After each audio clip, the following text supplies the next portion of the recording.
Hello, welcome to today's class.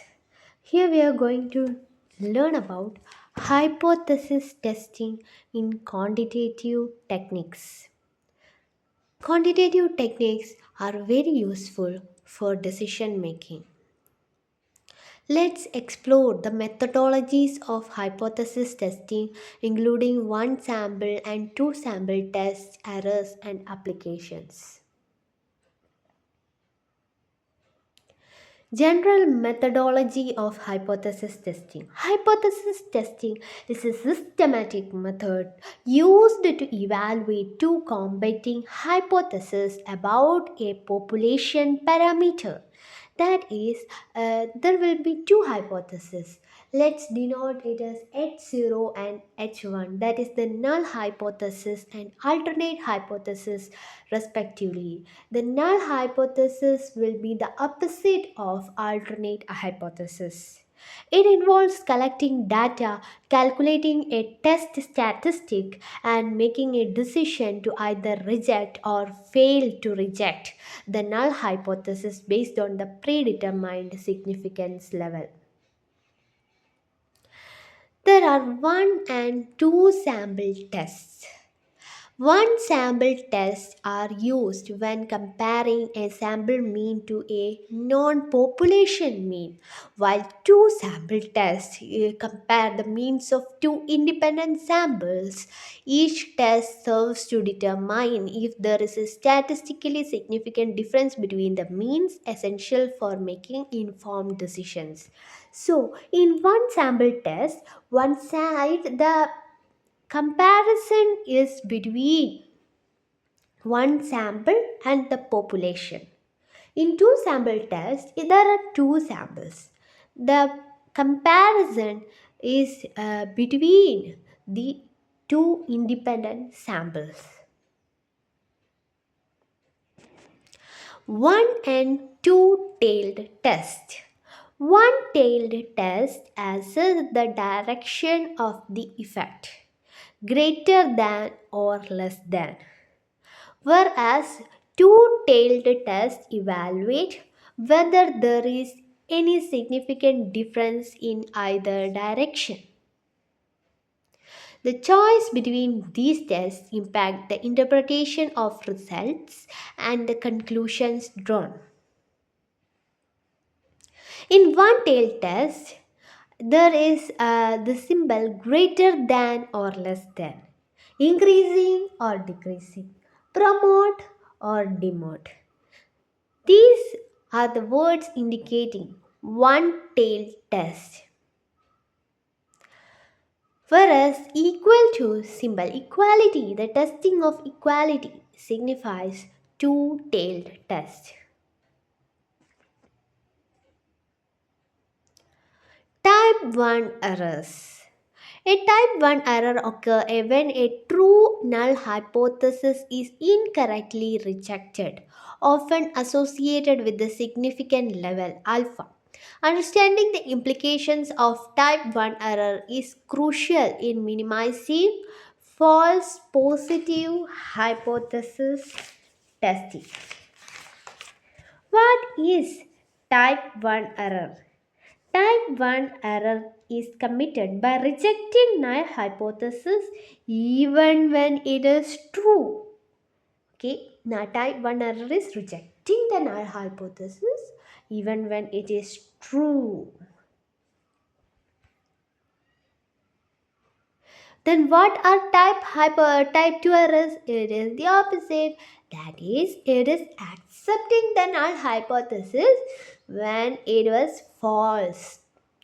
A type 2 error happens when a false null hypothesis is not rejected. The error is linked to the power of a test, which is the probability of correctly rejecting a false null hypothesis. Recognizing type 2 errors helps improve the reliability of statistical conclusions. So, type 2 error is accepting a null hypothesis when it is false.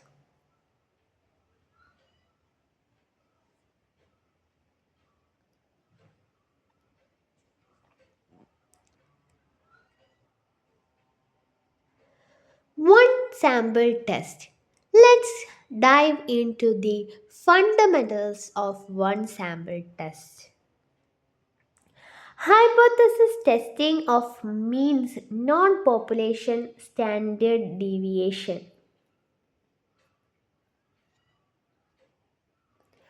That is hypothesis testing of means. We are diving into one sample test. So here we are not using two samples. Here there is only one sample and we test it with a population parameter. So we are let's use hypothesis testing of mean when the population standard deviation is known. Population standard deviation is a parameter. If we know it or not do it, there is significant difference in the computations, the equations we are using uh, to test the hypothesis of means. So there are several cases. The first case is when the population standard deviation is known, let's test the hypothesis of means. This method involves using statistical techniques to determine whether the sample mean significantly differ from the non-population mean when the population standard deviation is provided. It is commonly applied in situations where the variability of the population is established, allowing for precise estimations of confidence intervals and p-values. Second case is hypothesis testing of means when population standard deviation is unknown. When the population standard deviation is unknown, we apply alternative approaches such as the t-test.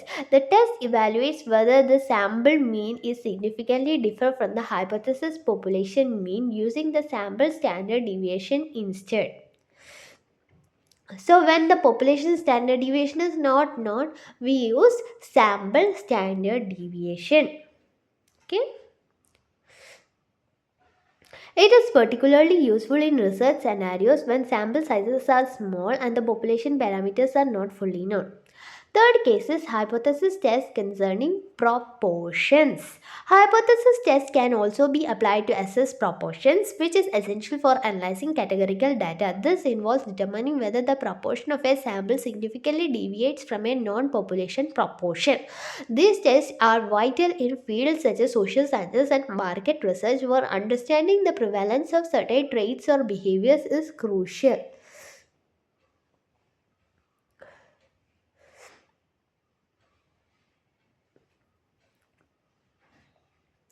Two sample tests. Let's dive into the fundamentals and applications of two sample tests in statistics. What is two sample test? Two sample tests are statistical methods used to determine if there is a significant difference between the means of two independent samples. They are essential in hypothesis testing and are commonly used in various fields such as medicine, social science, and business. Non-population standard deviation. When population standard deviation is known, when the population standard deviation are known, researchers can use specific two sample tests like set test. This test is based on the assumption that the sample distribution of the sample mean is normally distributed. And when population standard deviation is unknown, in cases where the population standard deviation are unknown, a t-test is typically employed. This test accounts for the uncertainty in estimating the population standard deviation from the sample. Applications of two sample tests can be applied in various scenarios such as comparing the effectiveness of two different treatments in clinical trials or assessing the performance of two different marketing strategies. What are the assumptions in two samples tests? Key assumptions include independence of samples, normally of the data, and homogeneity of variance. Validating these assumptions is crucial for ensuring the accuracy of test results. Interpreting the results of two sample tests involves examining the p-value and confidence intervals. A low p-value, typically below 0.05, indicates a significant difference, while confidence interval provide a range of values for the estimated differences in mean. Conclusion. Two sample tests are powerful tools in statistical analysis that allow researchers to draw meaningful conclusions about differences between groups. Understanding when and how to apply these tests is essential for accurate data interpretation.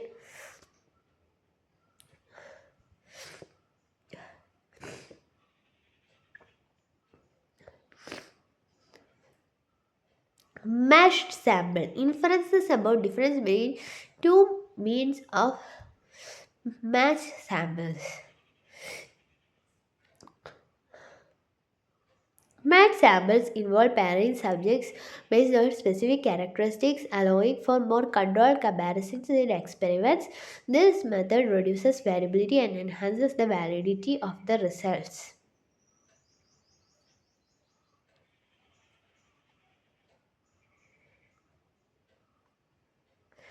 Proportions testing. An in-depth exploration into the statistical methods for testing differences between two proportions in data analysis. General methodology of hypothesis testing, an overview of key principles and testing steps. Understanding hypothesis testing. Hypothesis testing is a statistical method that uses sample data to evaluate a hypothesis about a population parameter. It involves formulating a null hypothesis and alternate hypothesis to test the validity of claim. We already said that we said a null hypothesis and an alternate hypothesis. Choosing a significant level. The significance level, typically denoted as alpha, is the threshold for determining whether to reject the null hypothesis. Commonly, a significant levels of 0.05 is used, including a 5% risk of concluding that a difference exists when there is none.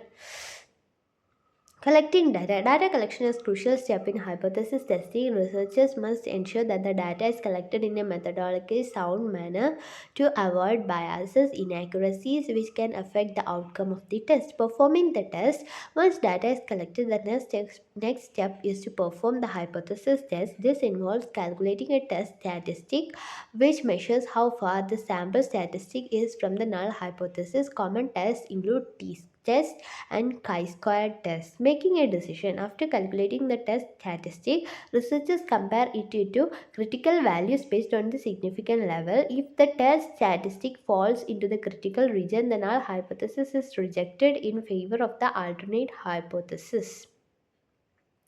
Interpreting results. Interpreting the results of hypothesis testing is essential. Researchers must communicate whether the null hypothesis was rejected or not and discuss the implications of the findings, including any confidence intervals.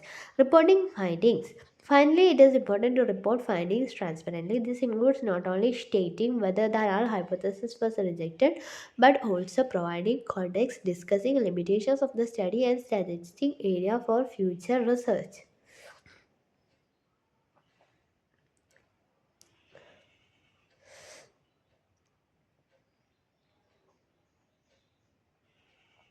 One-tailed and two-tailed test. Exploring the fundamental differences and applications. What are one-tailed tests? One-tailed tests are statistical tests that determine if a sample mean is either greater than or less than a population mean. They are used when the research hypothesis predict the direction of the effect. What are two-tailed tests? Two-tailed tests assess whether sample mean is significantly different from a population mean without specifying a direction. This type is used when the research hypothesis does not predict the direction of the effect. Key differences. The primary difference between one-tailed and two-tailed tests lies in their hypothesis. One-tailed test can only detect an effect in one direction, while two-tailed tests can detect effect in both directions. Applications of one-tailed tests. One-tailed tests are often used in clinical trials where researchers may only be interested in whether a new treatment is better than the existing one, not if it is worse. Applications of two-tailed tests. A two-tailed test are commonly used in research where both increases and decreases are of interest, such as market research assessing consumer preferences. Statistical power. One-tailed tests typically have more statistical power than two-tailed tests when detecting an effect in the predicted direction, making them more sensitive to change in that specific direction. When to use each test, the choice between one-tailed and two-tailed test should be based on the research question.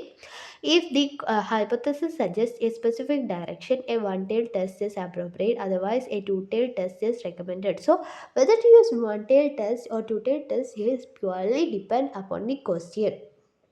If if the hypothesis suggests a specific direction, increase, decrease, promote, demote, then we use the one-tailed test. Otherwise, a two-tailed test is recommended.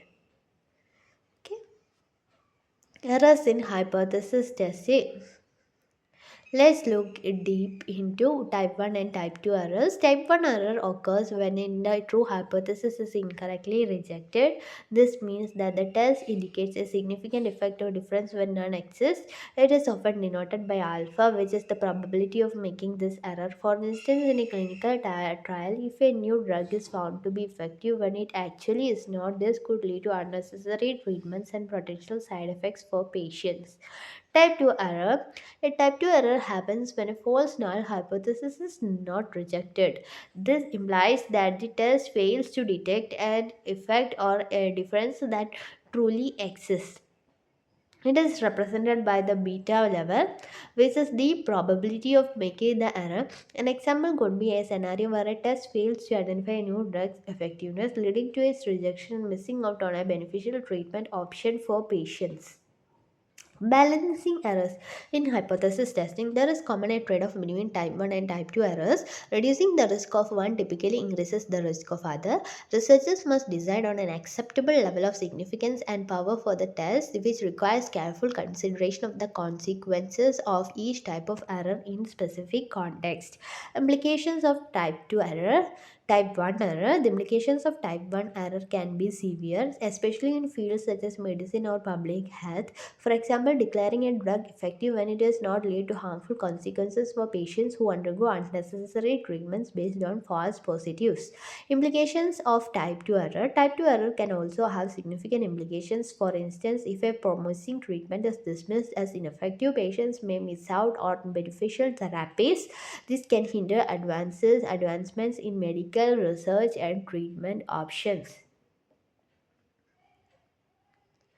Hypothesis testing of means, exploring methodologies for statistical decision making. Understanding hypothesis testing. Hypothesis testing is a statistical method that helps in making decisions based on the analysis. It involves formulating a null hypothesis and alternate hypothesis to test. This process is crucial in determining whether observed data supports a particular theory or not. When population standard deviation is known. In scenarios where the population standard deviation is known, hypothesis testing can be conducted using the Z test. The Z test involves calculating the Z statistic, which allows for the determination of the probability of obtaining a sample mean under the null hypothesis. Calculating Z statistic. The Z statistic is calculated using the formula Z is equal to x bar minus mu by sigma, or x bar minus mu all divided by sigma by root n, where x bar is the sample mean, mu is the population mean, and sigma is the population standard deviation, and n is the sample size. This calculation helps in assessing how far the sample mean is from the population mean in terms of standard deviations. Interpreting p-values. The p-value represents the probability of obtaining a result at least as extreme as the one observed under the null hypothesis. A small p-value, typically less than 0.05, indicates strong evidence against the null hypothesis, leading to its rejection.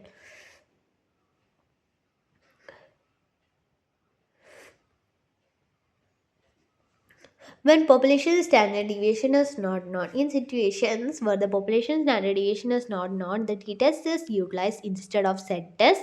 This shift is essential as it accounts for the additional uncertainty in estimating the population standard deviation from the sample.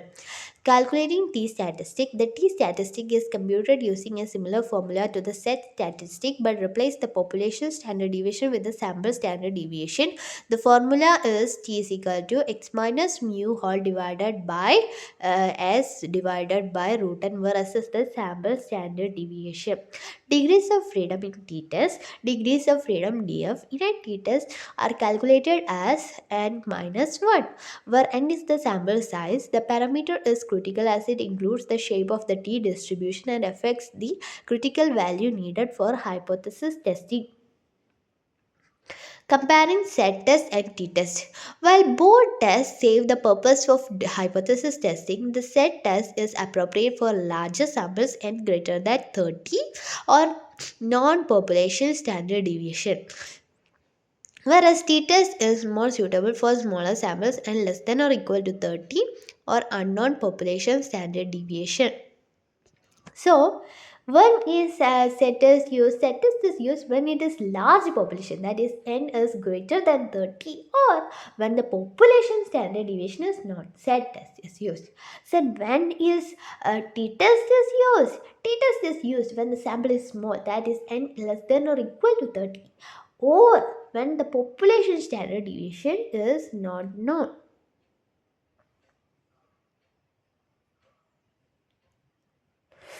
Proportions hypothesis testing. Extracting the inadequacies of hypothesis testing specifically focused on proportion in statistical analysis.